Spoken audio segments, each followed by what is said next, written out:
நீயும் ரிஷியும் பிரிஞ்சிட்டீங்கன்னா அந்த சந்தோஷத்தை உங்களால முழுசா அனுபவிக்க முடியுமா? நான் இந்த குழந்தைய பெத்து தரத்துக்கு காரணமே நீங்க ஒன்னா இருக்கணும்னு தானே. குழந்தை பிறக்க போற சமயத்துல நீங்க பிரிஞ்சு போயிட்டீங்கன்னா உங்க குழந்தைய நீங்களே ஏமாத்துற மாதிரி ஆயிடாதா? பாப்பாவுக்கு அப்படி ஒரு துரோகத்தை நீங்க பண்ணலாமா? இவ்ளோ நாளா நீங்க 2 பேரும் தனியா இருந்தீங்க. டைவர்ட் பண்ணிக்க விஷயமே கிடைக்காம எதுக்கு எடுத்தாலும் சண்டை போட்டுக்கிட்டீங்க. ஆனா பாப்பா வந்துருச்சுன்னா உங்க வாழ்க்கையே தலைகீழா மாறிடும். சண்டை போடுறதுக்கு சான்ஸே கொடுக்காம உங்களை எப்பவும் பிஸியா வச்சிருக்கோம். நீங்க எப்ப தூங்கணும், எப்ப சாப்பிடணும், எப்ப வேலைக்கு போகணும்னு எல்லாத்தையும் பாப்பா தான் முடிவு பண்ணும். இது வரைக்கும் இல்லாத பொறுமை, நிதானம் எல்லாத்தையும் பாப்பா உங்களுக்கு கத்து கொடுக்கும். அதுக்கப்புறம் உங்க உலகமே வேற மாதிரி மாறிடும். நீங்க ஒத்துமையா இருக்கணுங்கிறதுக்காக நான் எவ்வளவோ முயற்சி பண்ணிட்டேன். கடைசி ஆயுதமா நான் நம்பிட்டு இருக்கிறது இந்த குழந்தையதான். பொக்க வாயால சிரிக்கிறது, தனக்கு தேவைங்கிறத அழுத அடம் பிடிச்சு வாங்குறது, பிஞ்சு காலால எட்டி உதைக்கிறது, பாப்பாவோட ஒவ்வொரு அசைவையும் பாக்குறது சொர்க்கோண்டி. கோலி குண்டு கண்ணை வச்சுக்கிட்டு அவ ஒரு பார்வை பார்த்தாலே மனசுல இருக்கிற கோவம் எல்லாம் காணாம போயிடும். குழந்தைங்க வாழ்க்கையில கொண்டு வர சந்தோஷத்தை விட வேற எதுவுமே பெருசு இல்லடி. உங்க சண்டையால அந்த சந்தோஷத்தை மிஸ் பண்ணிடாதடி. ரிஷி, ஒரு முக்கியமான விஷயத்தை உங்ககிட்ட சொல்லணும். மாதவியை ரொம்ப கேர்ஃபுல்லா பாத்துக்கணும். எந்த ஒரு மென்டல் ஸ்ட்ரெஸ்ஸும் பிரஷரும் அவங்கள டிஸ்டர்ப் பண்ண விடாம பாத்துக்கணும். ஒரு லெவலுக்கு மேல பிரஷர் அதிகமாயிடுச்சுன்னா அது அவங்க உயிருக்கே ஆபத்தாயிடும். என்ன டாக்டர் திடீர்னு இப்படி சொல்லி பயமுறுத்துறீங்க? பயமுறுத்தல ரிஷி, மாதவியோட மென்டல் ஸ்டேட்டஸ் ரொம்ப கிரிட்டிக்கலா இருக்கு. சிம்பிளா உங்களுக்கு புரிய வைக்கணும்னா மாதவியோட பிரெயின் மூடி வச்ச பிரஷர் குக்கர் மாதிரி இருக்கு. உள்ளுக்குள்ள இருக்கிற வேதனையை எக்ஸ்போஸ் பண்ணிட்டாங்கன்னா எந்த ஒரு பிரச்சனையுமே இருக்காது. ஆனா மாதவி தனக்குள்ளேயே எல்லா ஃபீலிங்ஸையும் சப்ரஸ் பண்ணி வச்சிருக்காங்க. வெளியே வரதுக்கு வாய்ப்பே இல்லாம மேல மேல பிரஷர் கொடுத்தீங்கன்னா என்ன ஆகும்? பிரஷர் குக்கர் வெடிச்சிரும் இல்லையா? மாதவியோட மென்டல் கண்டிஷனும் அப்படிதான் இருக்கு. டாக்டர், கேன்சர் மாதிரியான வியாதிங்க சத்தமே இல்லாம உடம்ப அழிச்சிடுற மாதிரி மாதவியோட மென்டல் கண்டிஷன் அவங்கள கொஞ்சம் கொஞ்சமா உருக்கிட்டு இருக்கு. வெளியில இயல்பா இருக்கிற மாதிரி அவங்க காட்டிக்கிட்டாலும் அவங்க இப்ப நார்மலாவே இல்ல. நீங்களும் அம்மாவும் ஒத்துமையா இல்லையங்கிறதா அவங்க கவலை.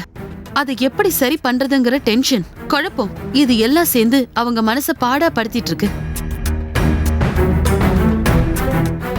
இதுக்கு மேலேயும் மென்டல் பிரஷர் அதிகமானா அவங்களோட பிளட் பிரஷரும் அதிகமாயிடும்.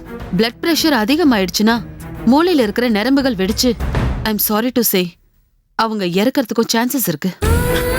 டாக்டர், இதுதான் நடக்கும்னு நான் சொல்ல வரல. ஆனா அந்த அளவுக்கு போகாம நீங்க தான் கேர்ஃபுல்லா பாத்துக்கணும். நேரம் கிடைக்கும் போது அம்மா கிட்ட இத பத்தி பேசுங்க. 2 பேரும் சண்டை போட்டுக்காம சந்தோஷமா வாழ பாருங்க. எந்த பிரச்சனையும் இல்லாம இருந்தாலே மாதவி டென்ஷன் இல்லாம இருப்பாங்க.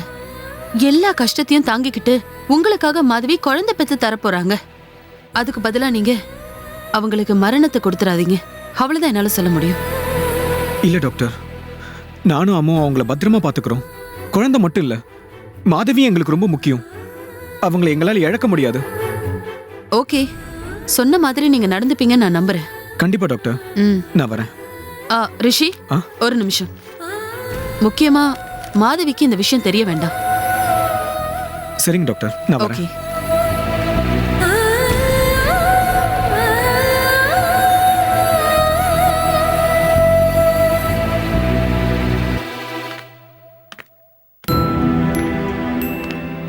ஏன் டல்லா இருக்கீங்க ரிஷி?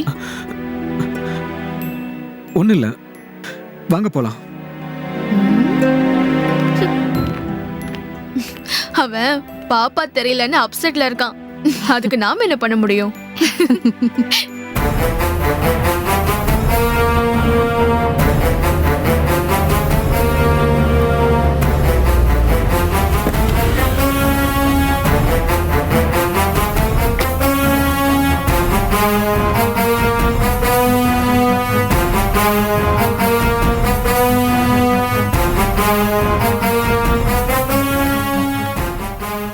வணக்கம் இன்ஸ்பெக்டர்.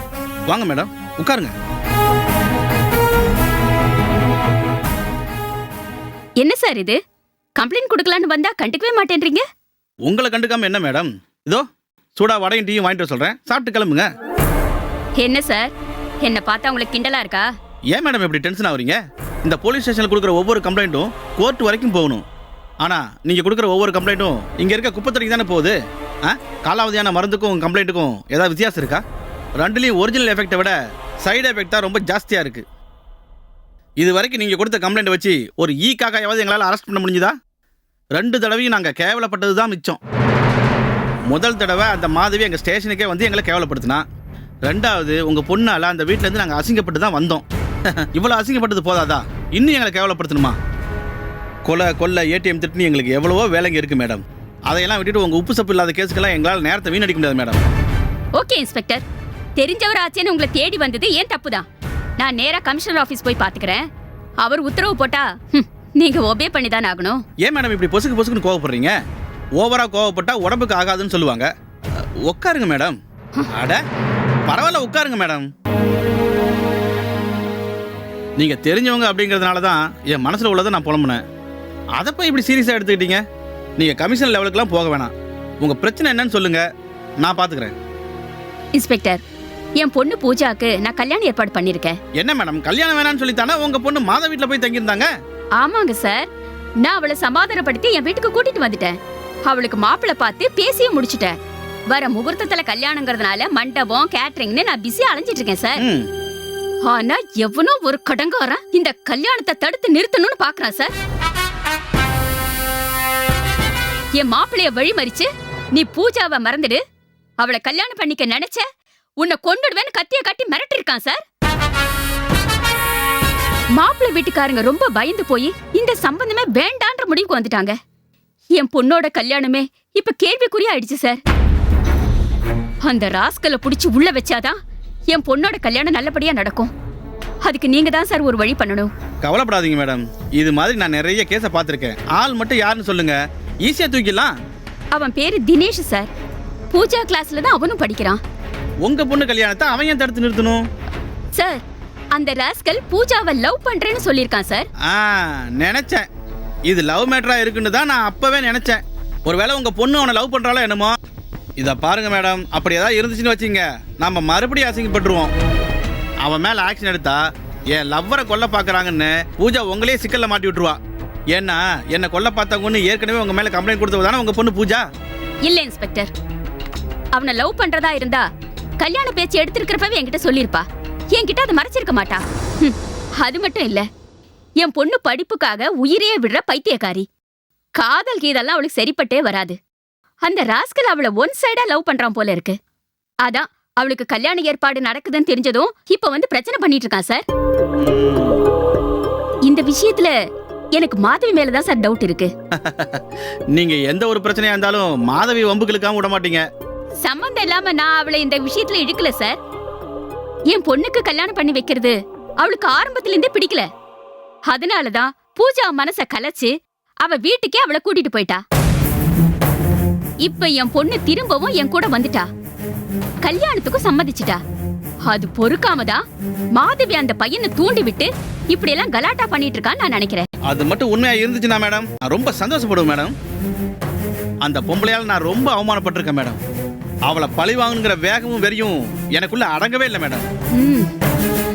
எல்லாத்துக்கும் காரணம் அவ தான் சொல்லி அந்த பையன் மட்டும் ஸ்டேட்மெண்ட் கொடுக்கட்டும், அப்புறம் இருக்கு மேடம் அவளுக்கு. அவன் அப்படி சொல்லலன்னா என்ன சார், நீங்க சொல்ல வச்சிட மாட்டீங்களா? நமக்கேத்த சூழ்நிலை கிடைக்கலனா அந்த சூழ்நிலையை நமக்கேத்த மாதிரி மாத்திக்க வேண்டியதுதான். மேடம் இப்ப நீங்க சொன்னதெல்லாம் ஒரு ஸ்டேட்மெண்டா என்கிட்ட எழுதி கொடுத்துருங்க. வாங்க. Okay sir. இந்தாங்க புடிங்க. ஆமா, உங்க பொண்ணு எந்த காலேஜ்ல என்ன கோர்ஸ் படிக்குதுன்னு சொன்னீங்க? Sir, CR arts college Tambaram, BA English literature final year sir. அந்த பையனோட பேரு? அவன் பேரு தினேஷ் சார். தினேஷ். நீங்க எழுதுங்க. யோ ஏட்டே வா. சொல்லுங்க சார். எங்கயா செட் தோசைங்க?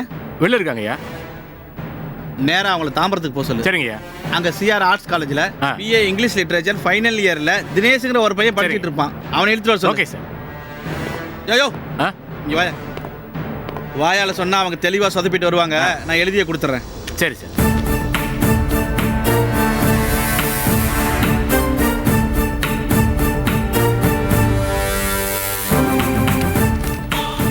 உடனே கையோட எடுத்து வர சொல்லு. Okay sir. ஆ.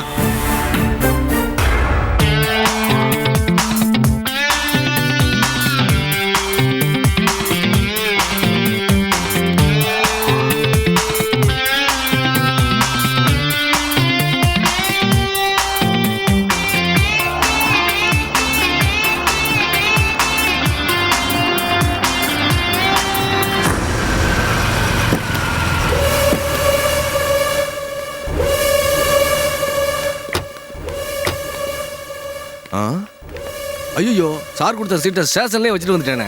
பதறாதையா, சீட்டை நான் எடுத்துட்டு வந்தேன். தம்பி இங்க வாங்க. தம்பி சொல்லுங்க. இந்த காலேஜில் படிக்கிற தினேஷ் எங்க இருக்கான்னு சொல்லு. ஓ தினேஷா, அதோ செட்டில் கார்க்கு விளையாடுறான் பாருங்க, அவன் தான். ஓகே ஓகே Okay, தேங்க்யூ தம்பி. தினேஷ்ங்கிறது யாரு? தினேஷா? அவன் தான் சார். தினேஷ் என்னடா கூப்பிடுறாங்க பாரு. என்ன சார்? ஒடி பயலா இருந்துகிட்டு பெரிய பெரிய வேலையெல்லாம் செய்றியா? என்ன சார் சம்பந்தமே இல்லாம ஏதோ பேசுறீங்க? என்ன விஷயமா அப்பா உங்களை இங்க அனுப்பினாரு? அப்பா அனுப்பல, இன்ஸ்பெக்டர் விசாரணைக்காக ஸ்டேஷனுக்கு உன்னை கூட்டிட்டு வர சொல்லியிருக்காரு. என்ன எதுக்காக சார் விசாரிக்கணும்? அப்பாட்ட பேசிட்டீங்களா? அவர் என்ன சொன்னாரு? சார் இவன் யாருன்னு தெரியாம பேசிட்டு இருக்கீங்க. யாரா இருந்தா எனக்கு என்ன? இன்ஸ்பெக்டர் விசாரணை கூப்பிடுறாரு, புறப்பட்டு வாங்க. சார் டென்ஷன் ஆகாதீங்க சார். ஸ்டேஷன் வரதெல்லாம் எனக்கு ஒன்றும் புதுசு இல்லை. வாங்க போலாம். டேய் மச்சான். டேய் நீங்களாம் விளையாடிட்டு இருங்கடா. நீங்க 2 கேம் விளையாடி முடிக்கிறதுக்குள்ள நான் வரேன். இந்தா வாங்க சார் போலாம். வாங்கடா போலாம். டேய் வாங்கடா போலாம்.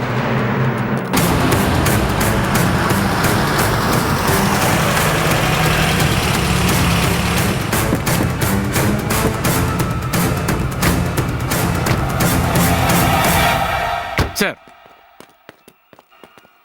இவன் தான் சார். தம்பி நான் பாத்துக்கிறேன். நீங்க என்ன பண்றீங்க, வண்டி எடுத்துக்கு மெயின் ரோட்டுக்கு போய் அக்கா கடையில பருப்பு வடை 10 வாங்கிட்டு வாங்க. என்ன வடை?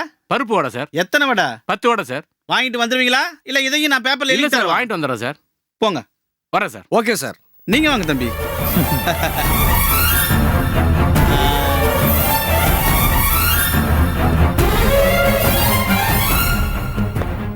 சார் ஆனா உங்க கான்ஸ்டபிளுக்குலாம் கொஞ்சம் கூட மரியாதையே தெரியல சார். இப்படிதான் ஒரு பெரிய ஆபீஸரோட பையன் தெரியாம இப்படிதான் மரியாதை எல்லாம் அழைச்சிட்டு வருவாங்களா? சாரி தம்பி, சாரி. உன்னை கூட்டி வர சொல்லி அனுப்பிச்ச கான்ஸ்டபிளுங்க, அதான் செட்டு தோசைங்க. மரியாதையோட பூப்பெல்லாம் கொடுத்து தான் கூட்டு வர சொன்னேன். ஆனா சொதப்பிட்டாங்க. இப்ப கூட பாருங்க, நீங்க உள்ள வரும்போது சந்தனத்தை தடவி பன்னீரை தெளிச்சு வாயில கல்கண்டை போட்டு தான் கூட்டு வரலாம்னு இருந்தேன். நேரம் இல்லாதனால அப்படி எல்லாம் செய்ய முடியாம போச்சு. அட பரவாயில்ல இன்ஸ்பெக்டர், அடுத்த தடவை வரும்போது பாத்துக்கலாம். சரியா? அம்மா எதுக்காக என்ன இங்க கூட்டு வர சொன்னீங்க? அங்க என்னோட ஃப்ரெண்ட்ஸ்லாம் மேட்ச் விளையாடிட்டு இருக்காங்க சார். என்ன சீக்கிரம் அனுப்பிச்சு வச்சீங்கன்னா பெட்டரா இருக்கும்னு நினைக்கிறேன். மேட்ச் விளையாட சீக்கிரமா அனுப்பணும்.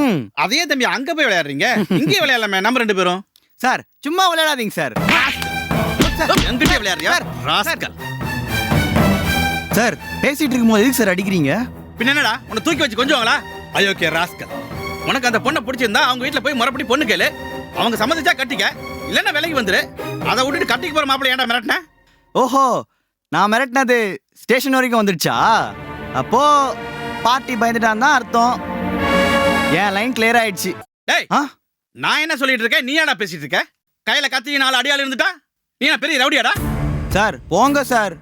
சும்மா ரவுடியும் கூட பழகி யாரை பார்த்தாலுமே உங்களுக்கு ரவுடி மாதிரியே தெரியுது சார். நான் ஒன்றும் ரவுடியோ பொறுக்கியோ இல்லை sir. I am romantic person, lover boy. காக்கி சட்டை போட்டவங்களுக்குலாம் என் காதலை பற்றி என்ன சார் தெரியும்? சார் பூஜாவை பார்த்ததுமே எனக்கு பிடிச்சி போச்சு சார்.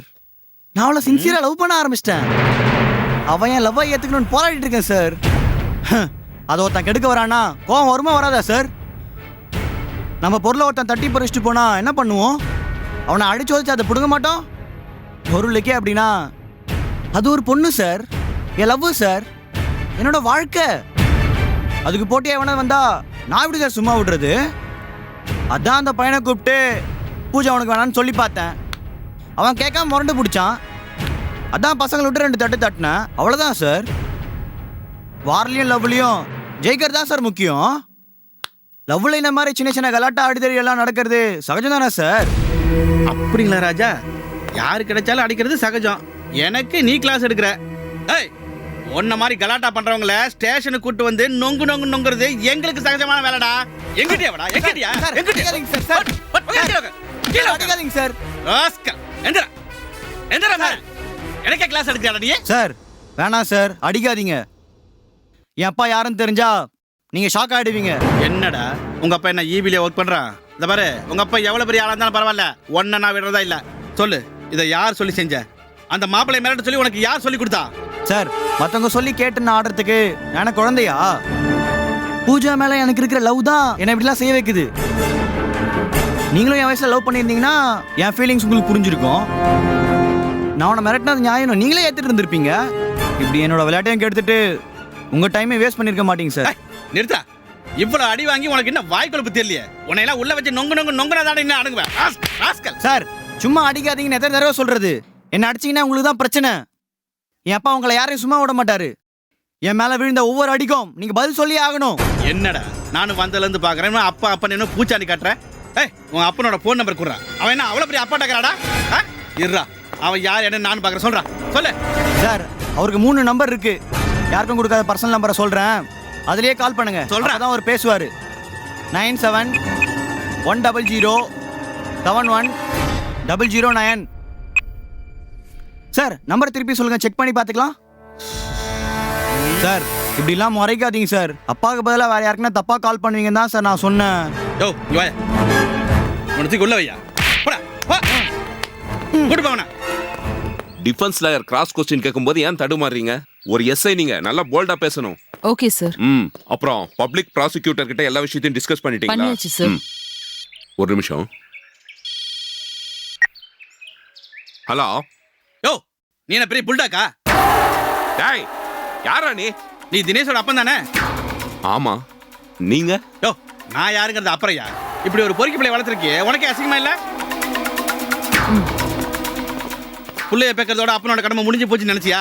அதுக்கு புத்திமதி சொல்லி ஒழுங்கா வளர்க்கணியா? இப்படி ஒரு புள்ள இருக்கான்னு ஊரே மெச்சுற மாதிரி கொண்டு வந்து காட்டணும். ஆனா நீ பெத்தவனே கை கழுவிட்ட போல இருக்கு. அதான் ஊரெல்லாம் ரவுடித்தனம் பண்ணிட்டு தெரியுது. என் புள்ள அப்படி என்னங்க தப்பு பண்ணா? யோ ஒரு பொண்ணோட கல்யாணத்தை தடுத்து நிறுத்திருக்காயா? இவன் அவளை லவ் பண்றானா? அவ வந்து இவனை தவிர வேற யாரையும் கல்யாணம் பண்ணி கூடாதான். அப்படி யாராவது கல்யாணம் பண்ணிக்கிட்டா கட்டிக்கு போற மாப்பிள்ளைய நடு ரோட்ல வச்சு வெட்டி கொல்லுவாங்கறான். இதுக்கு பயந்து மாப்பிள்ளையோட குடும்பமே இந்த சம்பந்தமே வேணான்னு ஒதுங்கி போயிடுச்சு. அந்த பொண்ணோட வயிற்றத்தில் சும்மா விடுமாயா? அந்த பொண்ணோட அம்மா சாபம் கொடுத்துச்சுன்னா உன் குடும்பம் தாங்குமாயா? ஒரு கிறுக்கனை பெத்தா கூட நீ நிம்மதியா வாழ்ந்தலாயா? ஆனா ஒரு கிரிமினலை பெத்துட்டேன்னு வச்சுக்க, எந்த காலத்திலயும் உன்னால நிம்மதியா இருக்கவே முடியாது. அவன் செய்யற பாவத்தை நினைச்சு நினைச்சு நீ வெந்து செத்து போயிடுவ. சார் ஒரு நிமிஷம் சார். நீங்க சொல்றதெல்லாம் வாஸ்தவம் தான். அவனை மன்னிச்சு வீட்டுக்கு அனுப்பிடுங்க. அவன் வீட்டுக்கு வரட்டும், நான் கண்டிச்சு வைக்கிறேன். இனிமேல் எந்த தப்பும் வராம நான் பாத்துக்கிறேன். நீ எந்த ஆணியும் புடுங்க வேண்டாம். நீ கண்டிச்சு வளர்த்த லட்சணம் தான் உன் பையனை பார்க்கும்போது தெரியுது. பாதிக்கப்பட்ட பொண்ணோட அம்மா என்கிட்ட வந்து கம்ப்ளைண்ட் பண்ணிருக்காங்க. இப்போ உன் பையன் விருகம்பாக்கம் போலீஸ் ஸ்டேஷன்ல என்னோட கஸ்டடியில தான் இருக்கான். இன்னும் 1/2 மணி நேரத்துல நீ இங்க வரணும். அப்படி வரலன்னு வெய்யி, அவனை கட்டி வச்சு தோலை உரிச்சிருவன் ஜாக்கிரதை. சார் அப்படியெல்லாம் செஞ்சிடாதீங்க சார், நான் உடனே வரேன். வா வா. Okay sir.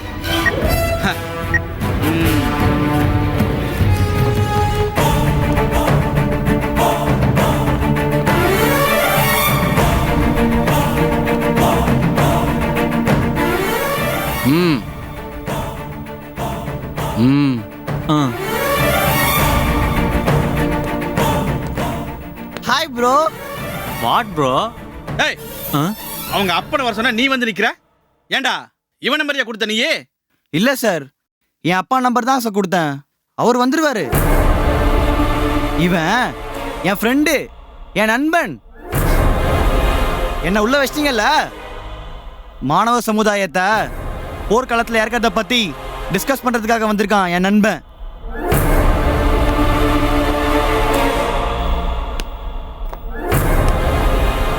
சார் போராளி. கான்ஸ்டபிள் இங்க வாயா. இவனை எல்லாம் அடிக்கிறது கூட வேஸ்ட். கொண்டு போய் உள்ள போடு, 2 பேரும் டிஸ்கஸ் பண்ணட்டும். போட போட.